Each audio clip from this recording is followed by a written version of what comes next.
about to travel into a region of threatening evil, the half-world of reality and illusion, where nameless specters and phantoms live, a macabre world beyond midnight.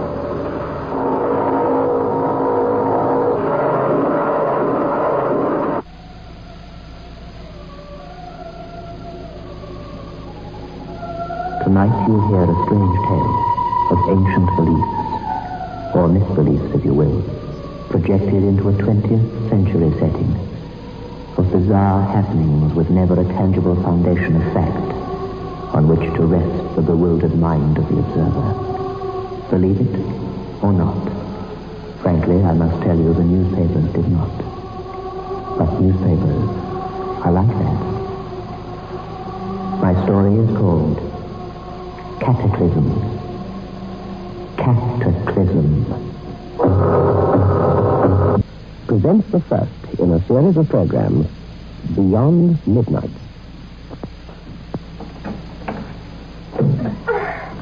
Oh, boy.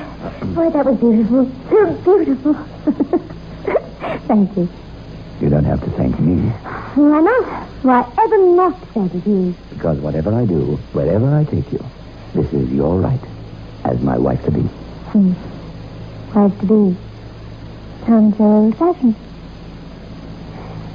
It's sweet, Boyd.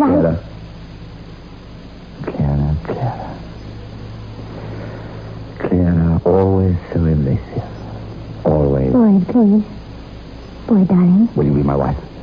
Boyd, I love this evening. Listen to me. Clara,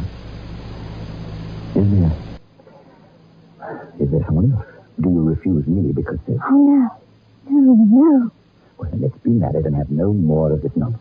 No, don't turn away. Clara. Please. Wait. Come here. Oh. Well, I know what it is. You're still thinking of your family tree and the 7th generation and all the rest.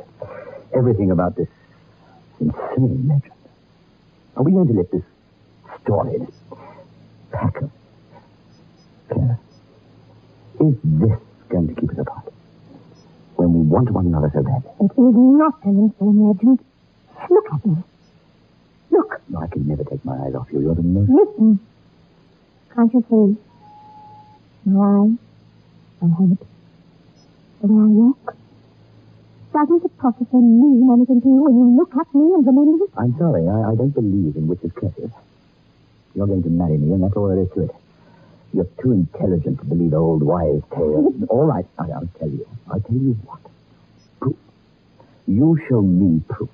The whole history. And if, after I've heard it, I still want to marry you, you'll say you will. Yes? Clara. Clara, my darling. How can I answer? Nobody's ever been asked to. All right. You shall know everything. Every single fact. Wait, please, Boyd. There's an old trunk in the attic. Everything's in it. I'll come with you. There's a light up there? Yes, but... All right, but we must be quiet.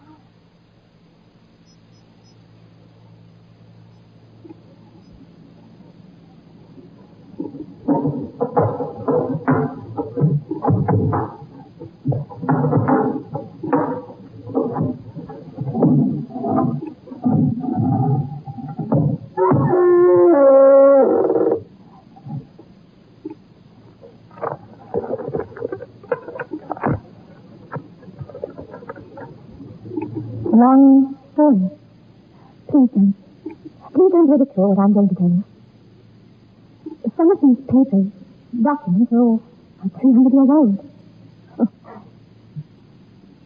In 1692, an old woman lived in a shack on the edge of Salem, Massachusetts.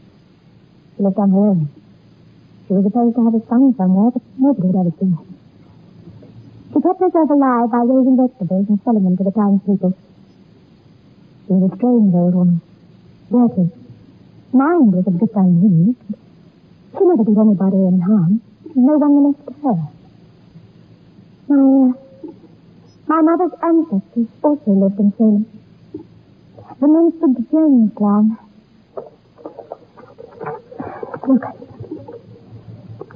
this little girl was called Emily. There were a lot of children in this family. She was one of them. My own ancestor. Miniature. Cleverly done. This old woman, the one who lived alone, she brought vegetables to the house and developed a strange sort of fascination for this little girl, Emily. She used to talk to her, ask her all sorts of questions. Once she put her arms around her. Emily kicked her and squirmed away from her screaming. And when the old woman tried to catch her and comfort her, she bit her. Then she ran away, good will with her, and she pulled faces with the old woman, called her rude names. It began from then on. The woman started to hate the child. Emily got all her friends to pull faces and torment the woman. The next spring, apparently, a lot of strange rumors began circulating. Farmers complained that their cattle sickened when this old lady looked at them. Her neighbor said she had evil eyes. No one bought any of her vegetables. She was near to starving to death. She got to be known as the witch of Salem town. Once the old woman had started to her that she would turn her into a cat if she kept on being rude. Do you know what this child did? She pretended to be a cat. Just a little bit. You see, she didn't know the strength of the feeling that was gathering against the old hag. What she did was to crawl around on the floor at home, under the table, mewing like a kitten.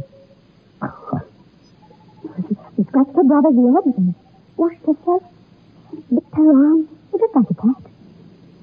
Months again, her father was astounded. He asked her what she thought she was doing, and this little girl said she thought she was bewitched, and that the old woman was turning her into a cat, and that she could feel it happen. Your father didn't believe that, sure. Well, he was a superstitious age. Late 17th century boy.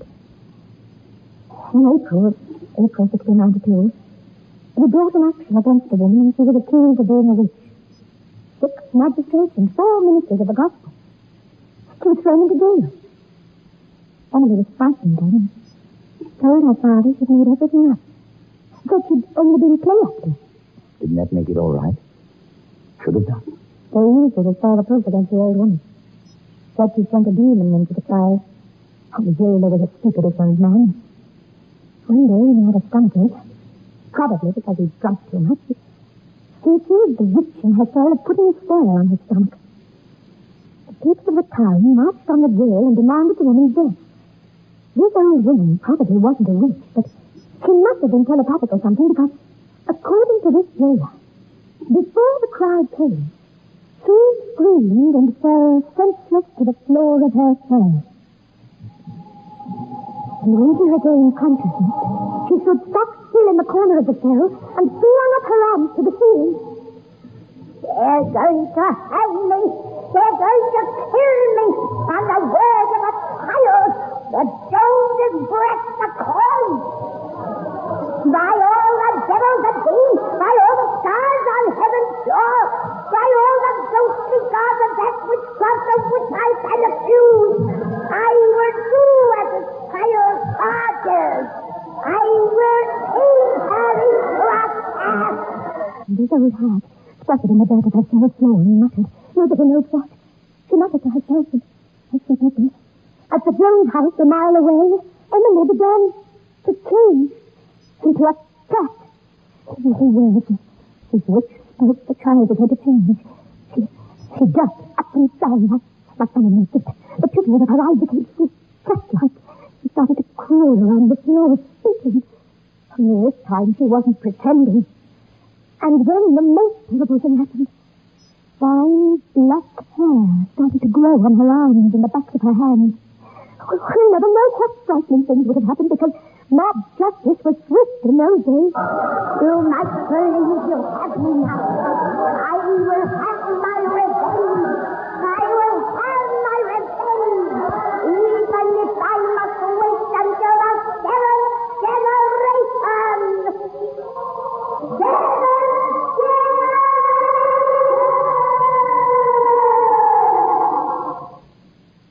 Mad, dangerous legend let live. Surely you don't believe this monster. There are proofs. Awful proofs. And here, this trunk. Everything's been preserved. Records of the public hearing. And the death warrant. Heaven. Why keep... And here... Wait a minute. He's the most conclusive proof of all. Emily Jones, as a young woman, years after the witch's curse. You see? The eyes, the pupils, look at them. The hair. It's not natural. But most of all, the eyes. They're mine. And I'm the seventh generation. We treat this, all of it, as a stupid test. Now, listen to me. This new fear isn't possible. Clara, marry me. Marry? In spite of... Yes, if all the scary stories in the world wouldn't change my love for you. Please. All right. I love you. And I love you. Oh, boy. Oh, now, Clara. Please. What's her name, this rich woman? I'm absolutely sure. The best decree made her Jane Byfield. In the minutes of the public hearing, she was written down as Jane Byfield, and I'm not sure which one's correct. Boyd? What's the matter? What is it? Nothing, just a foolish passing thought. Nothing at all. I love you. I love you, my darling, darling wife.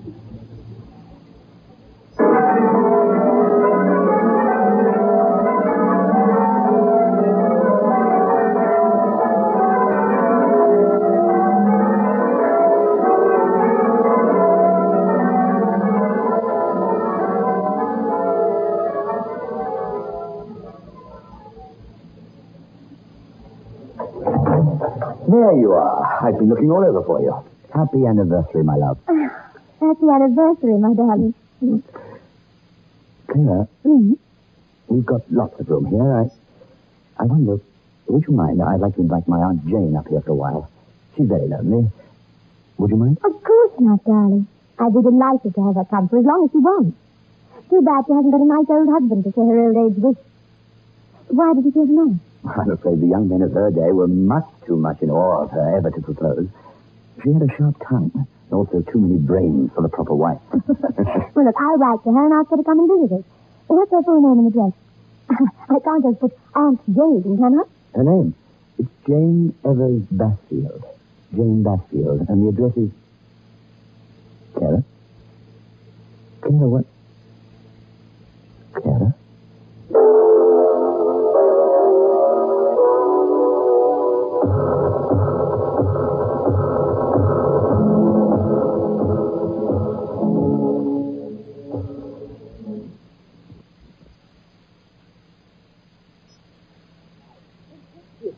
Beautiful.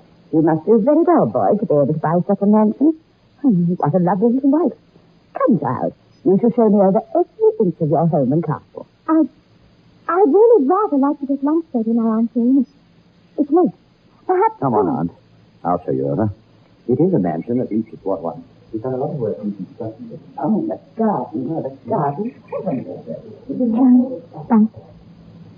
Jane Byfield. Byfield. Byfield. Jane Byfield. Byfield. Boy.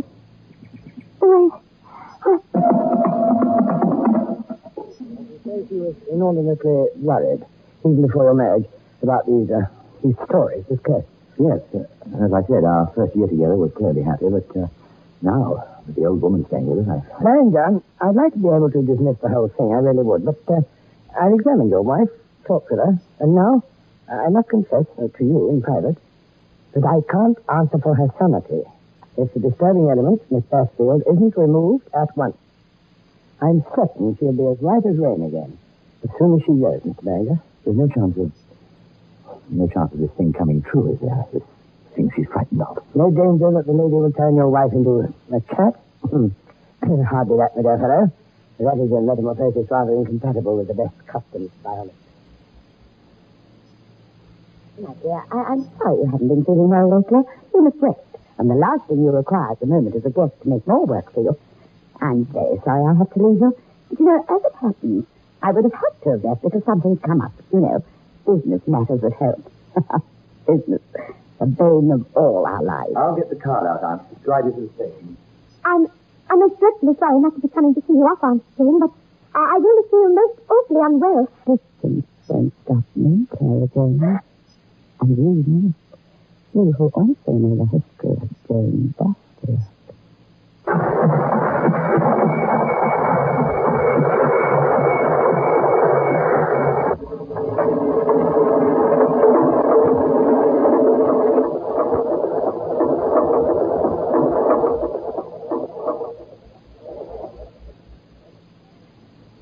Just that I know no rest at all, Doctor.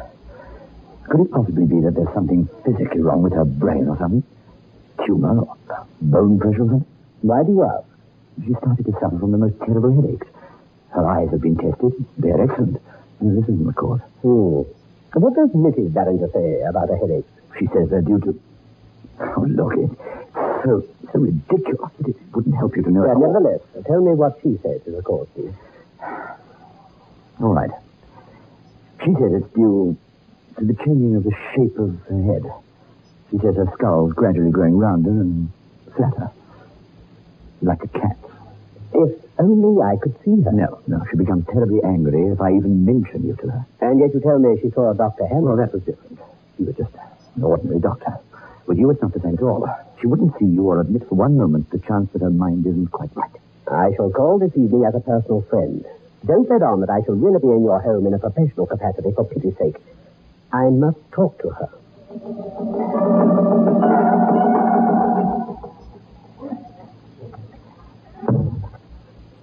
was rather a nice man, boy.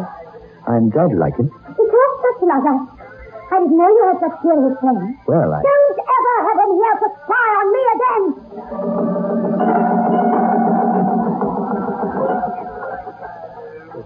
Go and see this man. Your wife's case has passed beyond the confines of the mind, and this is a purely pitiful. You must force her, if necessary, to see this man.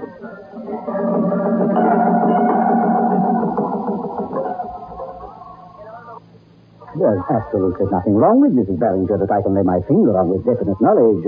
Yet, there's something decidedly wrong with the set of her shoulders and the curve of her spine. Yes.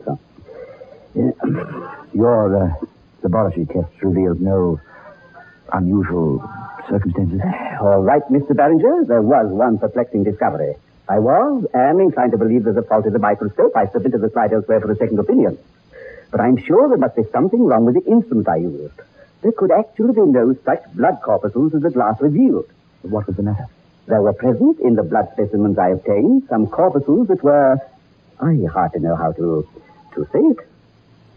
Not human. This sounds stupid, I know. Like a cat. Poor boy. Sorry, I keep... So nervous. But I'm afraid it's no use, dear. You might as well save us both grief and wasted time. No doctor can help me unless he can go back 250 years and save old Joan Bassfield from a witch's death. Clara, I'm going away for a day. Are you, dear? I'm going to... Well, there's something important I've got to do. Mrs. Adams says she'll come and stay with you for... while I'm away.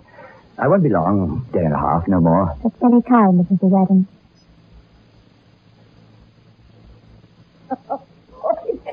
Dear boy. Dear boy. Aunt Jane, please, I beg you, do not laugh. I'm nearly out of my mind.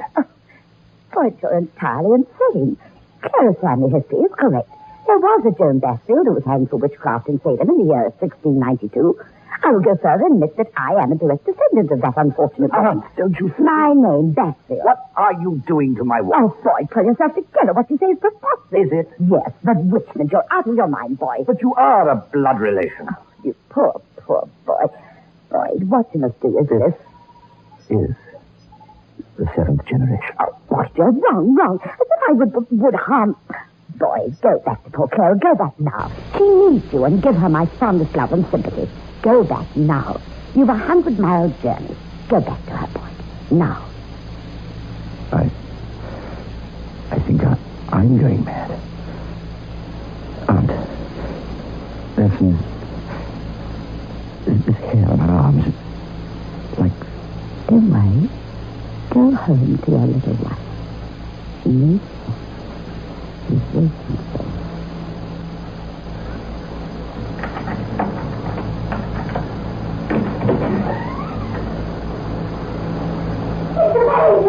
Oh, thank heavens! Thank heavens you've come back!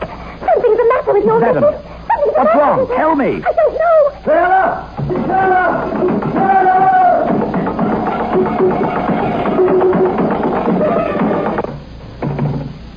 Clara, it's me, Boyd.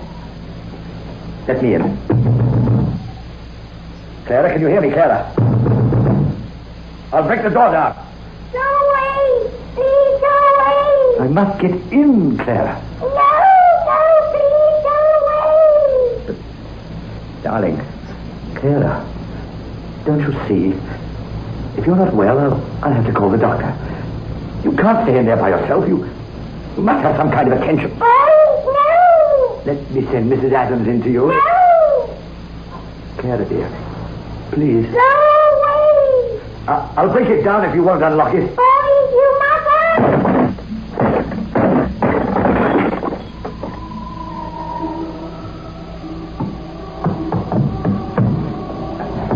Don't touch the light! Don't touch the light!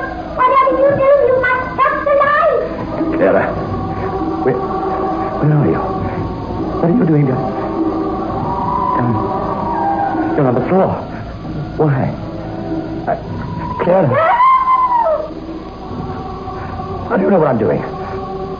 How do you know I was going to put on a light? How, Clara? I can see every movement. I can see it when in the dark, and I can in the daytime. But it's pitch dark in here. Oh, boy, you know why I can see in the dark as well as in the light. You know. I won't believe it. I won't.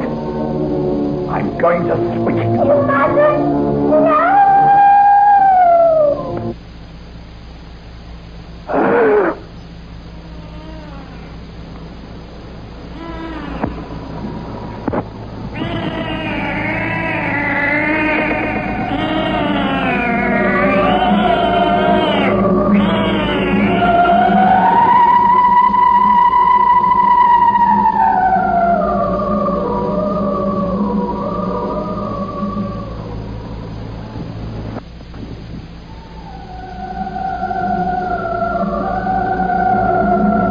Listen again next week, when we will once more travel into the half-world of reality and illusion, a world that is beyond midnight.